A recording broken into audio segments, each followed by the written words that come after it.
So, why is it called Area 51? To begin with, it's not the official name. The official name is Nevada Test and Training Range, or simply the Groom Lake Base. It's believed the name Area 51 came about because the facility borders a place called Nevada Test Site. This place, which was used to test nuclear bombs after World War II, is mapped as a grid of squares numbered between 1 and 30. Area 51, while not part of this grid, borders Area 15, which many say is the reason for its now iconic name.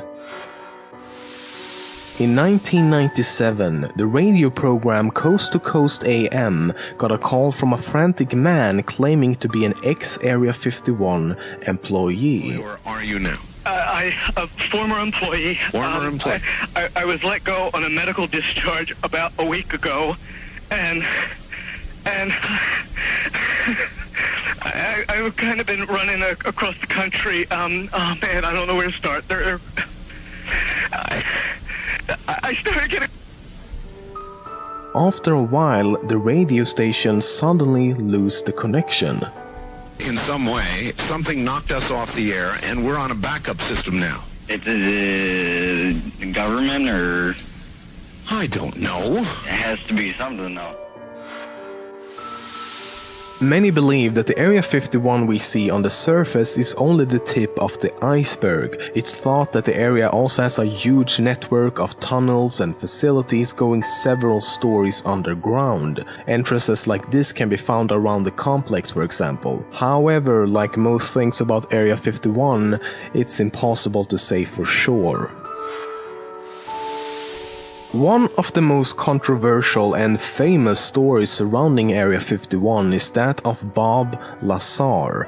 Ever since 1989, he claims to have worked near Area 51 in a facility called S4, where he supposedly worked on reverse engineering alien technology. Lazar claims he saw a range of different alien spacecrafts and has provided detailed information on how these vehicles actually worked. For example, he says the fuel these vehicles used was an element with an atomic weight of 115, which allowed the crafts to create some sort of anti-gravity effect. Interestingly, element 115 or ununpentium was first discovered in 2003, 14 years after Lazar first mentioned it. He also claims that he was given briefings describing how extraterrestrials have visited Earth for the past 100,000 years. The beings originate from a planet within the Zeta Reticuli star system, which is located about 39 light-years from Earth. However, so far, no planets have been found to orbit the binary star system. But he's been largely discredited for several other reasons as well. For example, he claims to have a master's degree from MIT, but there's no records of that whatsoever. No one at the school remembers him, and when asked to name some of his professors, he gave the name of a professor at a different school, named Pierce Junior College. Lazar was also registered in one of his courses at Pierce Junior College the same time he claims to have attended MIT. So if he's lying about his education, what else is he lying about? However, Lazar still stands by his claims 25 years later, but also adds that he doesn't want anything to do with UFOs anymore and has left it all in the past.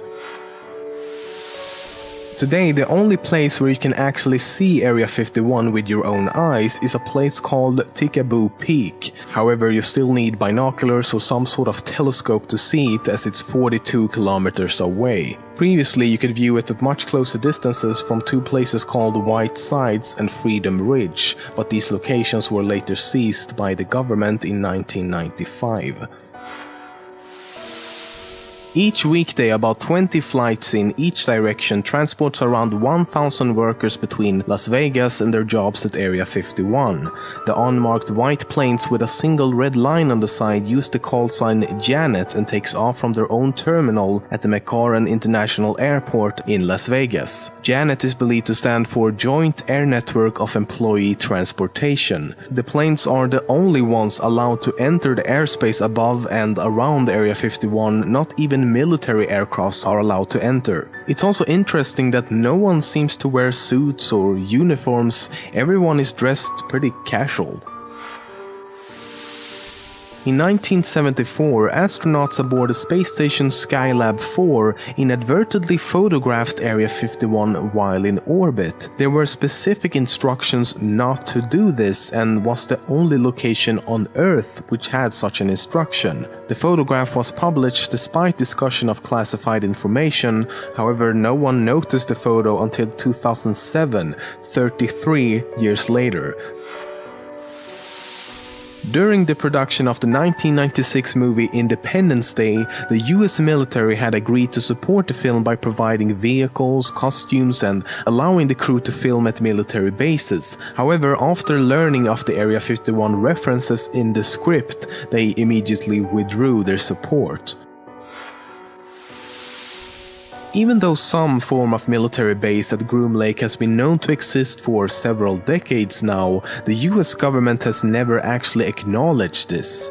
This is until July last year when the CIA released papers documenting the history of several previously classified projects. These documents make several references to the Area 51 facility and reveals that it was, for example, used to test the spy planes Lockheed U-2 and A-12. And in December of last year, Obama became the first US president in history to publicly mention Area 51. So, the question you're all asking, what is really going on at Area 51? Crashed UFOs, extraterrestrial experimentation, cutting-edge technological developments, weather-controlling devices, or super mega sensational uber top-notch smashing glorious marvelous outstanding amazing bewildering secret military stuff? In a world with secrets, exists a place that is secret. Okay, I'm sorry, I'm gonna stop now. When I started making this episode, I was quite optimistic really and wanted to find some truth, some fact about what might be going on at Area 51. And what I found in all the stories I've read is that when a secret creates an information vacuum, wild speculation often fills the void. Basically, it can be boiled down to this: the government won't reveal what's going on there, so it must be something ultra super amazingly secret. The thing is, if we look at historical evidence and not the word of any single person, Area 51 is a military base used for the development and testing of experimental aircrafts and weapon systems. After all, that's why the base was created in the first place. They needed a suitable testing site for the spy plane U-2. I mean, come on, you don't test a spy plane, which is all about being secret, out in the open, especially during the time of the Cold War.